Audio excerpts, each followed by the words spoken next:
YouTube. So what the fuck is that? Unfortunately, this is here the whole video, so if you could just like not pay attention to it. I wanted to do a little haul time video. I know not everybody was really into these videos. I personally like them. I think they're interesting, but that's just me. I'm not trying to brag about shit. Let's you guys know what I have in my collection. Maybe if you want any opinions on anything or would like to see me using these things in action, that's why I think they're helpful. But besides the point, your girl went fucking crazy at Ulta. Like, and I feel like the bag makes it look more dramatic than what it actually is. I want to say I went in there for kind of three different things. One of those being this lash glue. This is from Eylure. I've never used Eylure's lash glue before, but one of my girlies that wears makeup, she basically swears by this stuff. She says it dries really fast. It does take quick drying. I got the clear version. I usually just use Ardell or Duo, and they're both kind of I'm hoping this is the shit. She swears by it, so I'm excited. So the second and kind of third thing I went in there for, setting sprays, specifically the Morphe original formula. I got the last two that were in the display, and then I also got the luminous setting spray. This one is not continuous. This is just your normal. Wish they had it in this kind of aerosol type can. I love this. Like, when they came out with this and I finally got my hands on it, why wouldn't you make all setting sprays like this? I do think you probably waste a lot of shit because you're just like, and a lot of people get really crazy with their sprays, myself included. I already know these are what's up. That's why I had to get two. And then the luminous one, even though I'm oily, I still am down for a luminous, dewy type of setting spray. The point of me going in today, besides the glue, was really to update a lot of my setting sprays. I, for some reason, at one point had like several different setting sprays, and now I'm down to the bare minimum of a spray that I don't even really care for. I'm very excited I got these. Also, I would love to state the fact I'm literally here making a makeup video and I have no makeup on. That's the real shit, honestly. Let's go ahead and get setting sprays out of the way because I did get a few others. So it's been a long time since I've actually had an Urban Decay / Scandinavia setting spray. I did go ahead and pick up the All Nighter. I can't remember if this is the version I had before or some type of a different version. I could have swore it was white with purple writing. Maybe this is like new packaging. Maybe this is something completely different. But either way, this is a makeup setting spray, the long-lasting version. It says it should make your makeup last up to 16 hours. I always thought it was really interesting how it comes with two caps. So you get this kind of larger guy and then also the little one. I guess that's a preference thing. I don't know if that's how it should properly be stored. I don't know. I lose all my caps anyways. Next up, this is definitely a replacement. This is from L'Oreal. This is their Dewy Glow Multitasking Mist. I absolutely love this stuff. When it says it gives you a nice dewy glow, this is like summer, but in the winter. Whatever kind of shiny shit they put in here, it works. I've had one bottle before. This is my second. And then the last setting spray, I've never tried this before. This was a random grab. This was from the brand Revolution. I honestly don't know if this is good, if this is bad. I haven't really...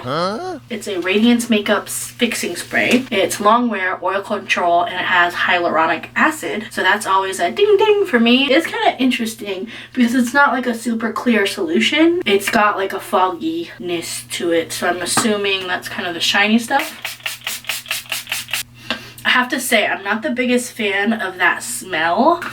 It almost smells a little bit chemically, but that's just when it's being sprayed on my face. I can't smell it right now that it's been sitting on my face, but yeah. Also, I want to note, look how cute this packaging is. Like that rose gold kind of vibes.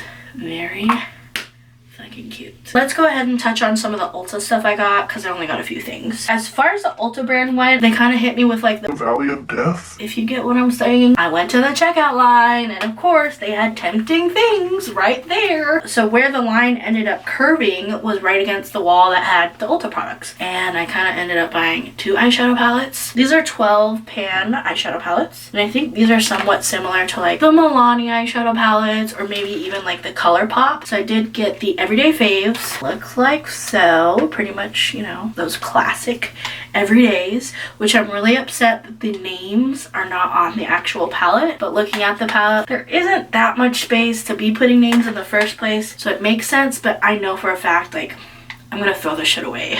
I think I more picked this one up because I liked the shimmers better. It had a few more of the lighter brown tones. In this other palette, this is the Sunset Skies. This one I definitely was a bit more attracted to. It's got more of a warmer berry tone type thing going on, but this one I just felt like it didn't have a light enough brown in it. This one is the lightest and it's pretty warm. They were right next to each other. It was tempting. I grabbed them. I really don't need these. I didn't go in for these. It just happened, okay? That was the Everyday Faves and the Sunset Skies. Ooh, there you go. I love how small and compact they are. I can't remember how much these were.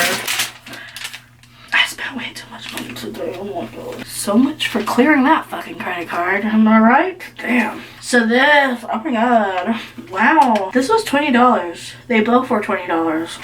If I had actually looked at the price, I probably wouldn't have purchased them, but we're here now, so moving on. Also did get this really fucking cute Ulta shadow. It's just a single pan. Oh my goodness. I didn't even swatch this yet because I wanted you guys to see it. Like, wow. This is gorgeous. This is in the shade Buttercream. Feels very creamy. Ooh, wow. That's got some nice shimmer to it. I am kind of worried that the glitter is just kind of pressed on top. You know what I'm talking about. It does have a little bit of a push to it, so it's kind of more of a cream, I guess you could say. Oh my gosh, no, that is so gorgeous. Bunch of sparkly shit. It's not exactly coming up on camera that well. I also got another shiny, glittery type of thing. This is one of those heavy metal glitter liners from Urban Decay. I have Midnight Cowboy. This one is in Glam Rock. It's just their silver version. The one I had previously was more like a gold and silver. In certain lighting or with certain makeup, it would look silver, but in other lighting, it was more of a light gold.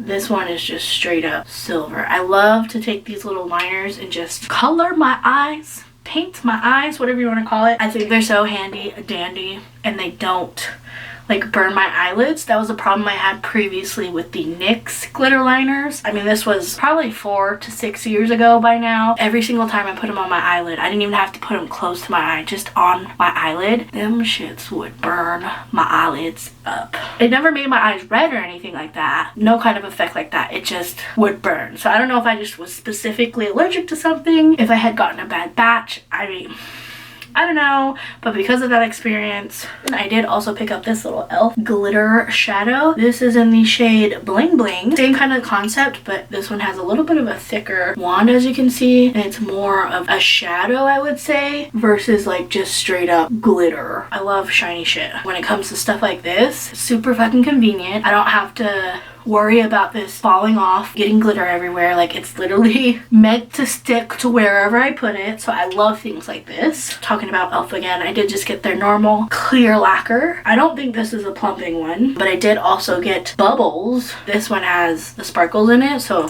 clear gloss with sparkles, and I do think it has more of like a cool tone bluish sparkles. You really can't tell too much. Like, I'm looking in the mirror right now, it doesn't look like blue swatched on my hand. I just thought that would be fun to kind of top off like right in the middle. I have 2 more clear glasses. It looks like I did get one from Ulta, and this is their Pumped Up Pout lip gloss. So this one definitely has a little bit of that. What am I thinking of? What am I thinking of to make the lips pouty? Plumping. Yeah, I think that's what I'm trying to say. The next one, I got this one from NYX. This one also is a plumping lip polish. It says Filler Instinct, and it just says Let's Glaze is the name of this one. Let's see what it smells like. No smell. And then surprise, surprise, I got 2 shades from Milani Cosmetics. They're fairly light and pink, so I thought this would be easy to kind of either add a little bit of color to my lips or just kind of put over something. More often than not, like 98% of the time, I'm literally just wiping the foundation or whatever has gotten on my lips throughout the makeup process, wiping that off, and then putting a clear gloss over. The collection is the Keep It Full Nourishing Lip Plumper. 14 is called Pink Quartz. Let's put a little bit of that on. This one's got pink with a little bit of shimmer in it, it looks like.